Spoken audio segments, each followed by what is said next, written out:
निहत्ता इंद्र वृत्रासुर अपनी वीरवाणी धर्मवाणी सनी हुई वाणी बोलता है, कहता है देवराज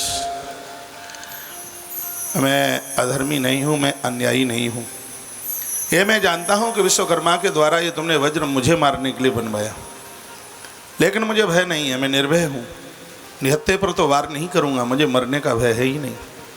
हथियार उठाओ और मेरे साथ युद्ध करो। सुनिए, इतना कहा कि भगवान नारायण उसी समय प्रकट हो गए। वृत्रासुर ने चरणों में साष्टांग होकर प्रणाम किया। भगवान ने उसे अंक में लगाया और कहा, पुत्र कुछ मांगोगे हमसे?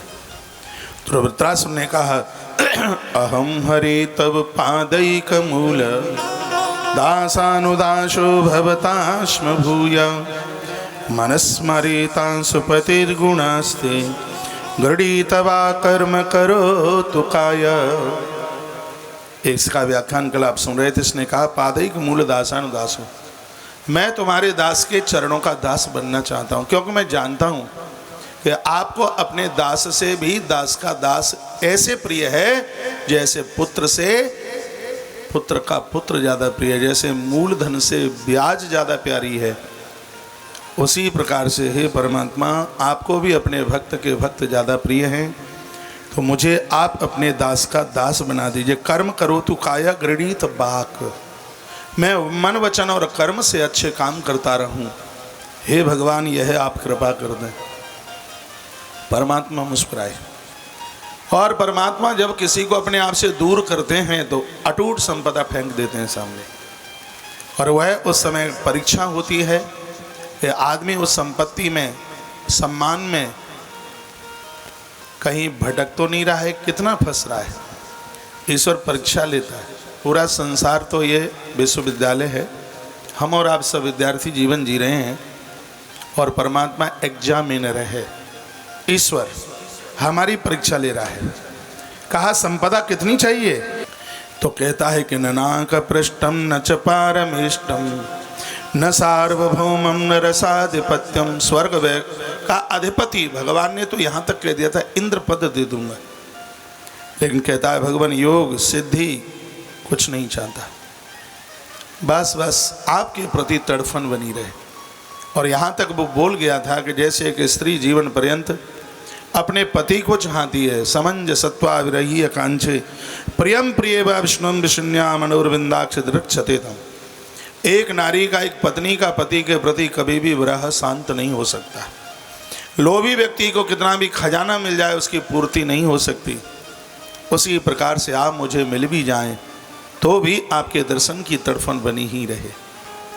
इसी श्लोक में गोस्वामी जी रामायण के समापन में कितना अच्छा दोहा लिखते हैं।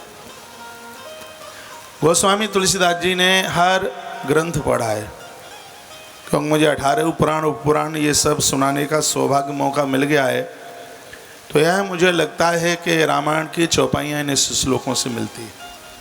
कामी अनारि प्यारी जिम लोभी के प्रियदाम, तेम रघुनाथ निरंतर प्रिय लागहि मोहि राम। यही बात वृत्रासुर कह रहा है।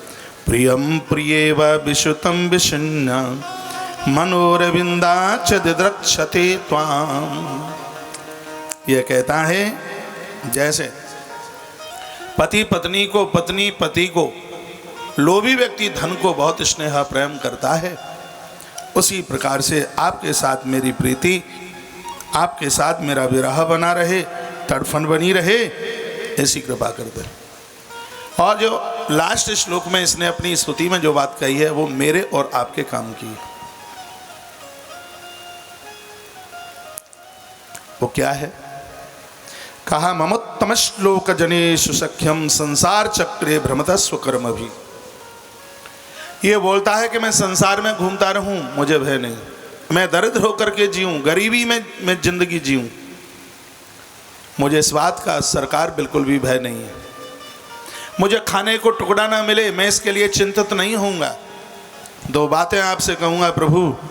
एक बात तो यह है कि आप मुझे सज्जनों की संगति दे देना, जहाँ अच्छे लोग रहते हैं वहाँ मेरा पड़ाव हो, जहाँ भजनानंदी लोग रहते हैं वहाँ मुझे जन्म मिले। वृत्रासुर की बात देखिए आप। ये कथाएं कहानियाँ किससे नहीं है, ये जीवन जीने का एक परम आधार है। ऐसी ही जगह पर रहना जहाँ सत्संगी रहते हैं, अच्छे लोग रहते हैं, सज्जन लोग रहते हैं।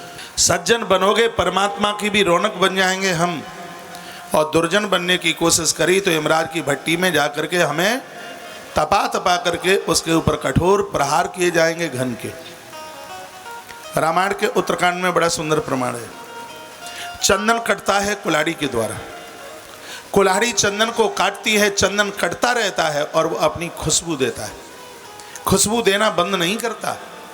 जिस कुल्हाड़ी ने चंदन को काटा, चंदन ने अपनी खुशबू दी, दोनों की हालत देखे ना। चंदन मार झेलता रहा और उस चंदन की स्थिति क्या हुई, वो घिसता घिसता नारायण के माथे तक पहुंच गया। और वह कुल्हाड़ी जिसने चंदन को काटा, उसकी धार मुड़ गई, उसको एक लोहार के पास ले जा करके भट्टी में डालकर जब तप गई तो उसके ऊपर बड़ी जोर जोर से घन बजाए गए। सीधी सी बात है, चंदन की तरह सज्जन बनोगे, लोग हमारे ऊपर कटाक्ष करें तो भी आप उनको आशीर्वाद देते रहोगे, तो एक दिन परमात्मा के माथे के श्रृंगार बन जाओगे। और कुल्हाड़ी की तरह यदि दुर्जन बने तो यमराज की भट्टी में डाल करके हमारे ऊपर कड़े कड़े हथियारों का प्रहार होगा, हमारे ऊपर वज्र बजाए जाएंगे। इसलिए कुल्हाड़े की तरह दुर्जन नहीं, चंदन की तरह हम सज्जन बने। वृत्रासुर कहता है, आंख में आंसू आ गए, रो गया, कहने लगा, भगवान जहाँ सज्जन लोग रहते हैं वहाँ का मुझे स्थान दे देना। प्रभु मैं आपसे यह मांगना चाहूँगा, ममत्तम श्लोक जनेषु सख्यम, जो उत्तम श्लोक हैं, जिनकी कथाएं, जिनके प्रमाण दिए जाते हैं, उनकी मुझे संगति मिले, मुझे अच्छे लोगों का साथ मिले। इस आधे श्लोक में तो ये कह दिया इसने, और नीचे के आधे श्लोक में कहने लगा, त्वन मायात्मा जदार गेह आसक्त चित्त सननाथ भूयात। यानी इसका अर्थ है, वो कहने लगा कि जो स्त्री के लिए, धन के लिए और बच्चों के लिए दुनिया भर की बेईमानी कर रहे हैं, बहुत ज़्यादा अपराध कर रहे हैं, पाप कर रहे हैं, जीव की हत्या कर रहे हैं, हे परमात्मा ऐसे लोगों से मुझे कोसों कोसों दूर रखना, ऐसे लोगों की मुझे कभी संगति मत देना। अब बुरा लगेगा सुनने में, इसमें तो स्पष्ट ये लिखा है कि जिसने अपने माता पिता को अपनी ज़िंदगी से अलग कर दिया है, ऐसे व्यक्ति का 1 मिनट भी संग मत करो। इसमें वर्णन है। जो ईश्वरीय आराधना नहीं करता, प्रभु स्मरण नहीं करता, जिसका खान पान भी ठीक नहीं है, ऐसे लोगों का संग न करें। गोस्वामी जी ने कितना अच्छा लिखा था, परमात्मा नरक दे दे लेकिन खोटे लोगों का संग न दे, बरभल वास नरक करी ताता, दुष्ट संग जनी देही विधाता। हे परमात्मा, गलत व्यक्ति का संग मत देना। आपके चरणों में यह प्रार्थना है। हमें विश्वास है कि ये कथाएं हैं जरूर हमारे हृदय में स्थान बनाएंगी, जगह बनाएंगी, और इन कथाओं से हमारे जीवन में अवश्य में बदलाव आएगा। मेरे भी जीवन में आएगा, आपके जीवन में भी आएगा।